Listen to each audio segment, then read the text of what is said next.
Please remind Dr. Scorpio that she created the drug protocol, and according to her own numbers, we've given Mrs. Mile plenty of time to respond, which makes surgery the only choice. Could you please remind Dr. Drake that he doesn't need to be so rigid and inflexible? I am sick of these games.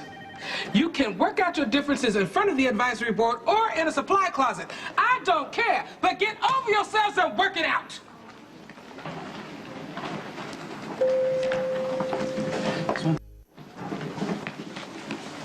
Why are you being so stubborn about this? She's not getting any better. Why are you being so impatient? The patient is stable. She's not in pain. Give the medicine time to work. She's going to need surgery sooner or later. Why would we wait? Why would we rush? Well, you got nothing better to do? Carly hasn't called you? What is that supposed to mean? Well, by now you probably realize that I'm right. As much as Carly wants to ruin my life, she will never sleep with you because you've been with me and I'm HIV positive. So what, do you want a medal? Excuse me? For having HIV. I mean, unless you be proud and brave and right, it gives you a perfect excuse to hide. I do not hide behind HIV. What would you do, Robin, if you didn't have HIV? I mean, how would you push me away when things got a little too close, a little too real? Oh, wow. I can't believe I'm hearing this from you, of all people. You got a TC rollover? No, wait. You've been in a car accident, you've been admitted to General Hospital. You don't understand. I need to tell you. BP 110 over 72 with a heart rate of 124. You need to know, right. Please. I have AIDS.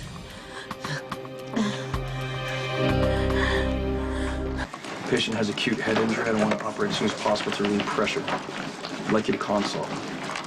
Absolutely. Let's see what we're dealing with. Doctors. Miss Need, not now. This patient has no medical insurance. I'm arranging for a transfer to county. She's too unstable. I won't allow it. Those are the rules.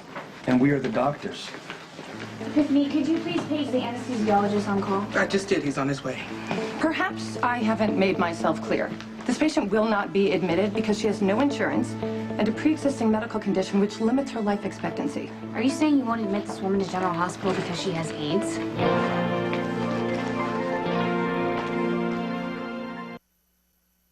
General Hospital, as you know, is a private institution. We are not obligated to accept uninsured patients who have not demonstrated an ability to pay. Am I missing the protocol? The protocol is to provide emergency care to trauma patients and work out the payment later. But in this situation, we have liability issues to consider, as well as the possibility of exposing the hospital staff to a potentially fatal disease.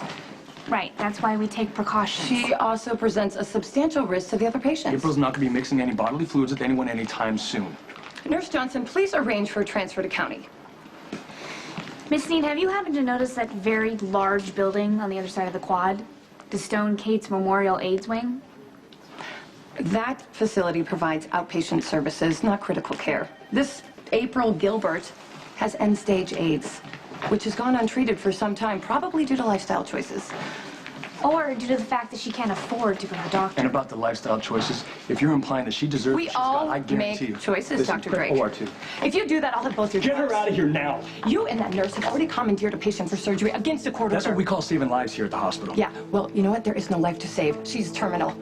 And if you operate on her, you are exposing the hospital staff to an infectious disease and risking a lawsuit that could shut down this hospital. I cannot allow you to do that. I'm going to either do it here or in the OR or on the sidewalk. It's your call. But she is not dying. PT 1.21, hemoglobin 7.3. What seems to be the problem? I can't authorize the treatment of a patient with end-stage AIDS and no insurance. Major head trauma with critical fracture in the basilar skull and diffuse cerebral edema. Miss Sneed, that means her brain will explode if we don't operate. Okay, Patrick, that's enough. Look, I'm not comfortable asking any personnel to participate because they will risk exposure and the hospital will be liable. Since when do you assign personnel? You're not responsible for administering patient care. I'm responsible for paying for it. And hospital policy is to transfer uninsured patients to county. You know what? It doesn't matter. She's going to be dead by the time we figure this out. And then you can explain it all to the medical review board. I'd be happy to. Your job is to deal with the numbers, not dictate hospital policy or make medical decisions. All medical decisions are about numbers, Dr. Quartermain. This woman is an end-stage AIDS patient. Even if Dr. Drake's operation is a success, her life expectancy is limited. Look, if she had insurance, it would make financial sense to provide treatment. But since she doesn't, it is fiscally irresponsible to risk a lawsuit and jeopardize the lives of any personnel involved in the surgery, should anyone choose to participate. If you are gonna go and try and scare anyone into not giving care to this woman, All you are staff violent. will be informed that she has end-stage AIDS and that they are putting themselves at substantial risk I wouldn't by say it's participating in the substantial. I would Robin. say it's minimal. Robin, I will take it from here. This is a hospital. Our job is to save lives, including this woman. Your job is to find out how to pay for it without hassling my doctors. You've got the OR, Patrick. You pick a team. If you need someone to assist you, I'll do it.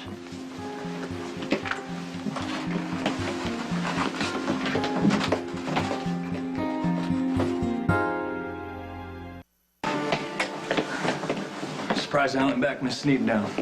Why? He's chief of staff. Still at risk calling him in. Not really. He was Stone's doctor, and he was the first one that diagnosed me. I knew he'd back us up. Think he's gonna fire her? She's just doing her job, you know. By interfering with emergency care? I mean, if somebody was watching over that woman, there'd be a lawsuit. What was up with the wisecrack about her personal life choices like it's the 80s? Unfortunately, a lot of people still feel that way. Yeah, but still. It's like she was acting was 25 years ago and nobody knew anything about the disease. Right. A lot has changed, but if a patient has AIDS, there is still a concern. The risk of exposure is minimal in a controlled environment, but it still exists. We need to defend that woman. April deserves the best medical care that we can give her. I agree. But for all we know, Miss Sneed could be out there scaring everyone out of signing up for the surgery. It is very possible that no one will operate on someone with AIDS.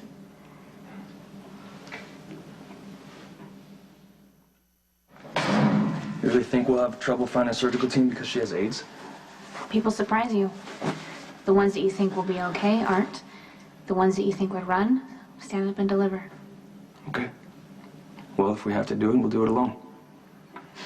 That's arrogant, even for you. They're prepping the OR, but we have a staff problem. Yes, you're right. Fine. Well, then, if nobody's gonna help us, then we'll do it by ourselves. I'm not finished. Well, what is there to finish? I mean, I knew we'd run into problems in this backwater town. Will you ask Dr. Drake to review this list, please? Oh my God. You have 3 people for every position, so make up your minds. You're on the top of the list. I'm doing my job. We all are. So don't go around thinking that you're anything special.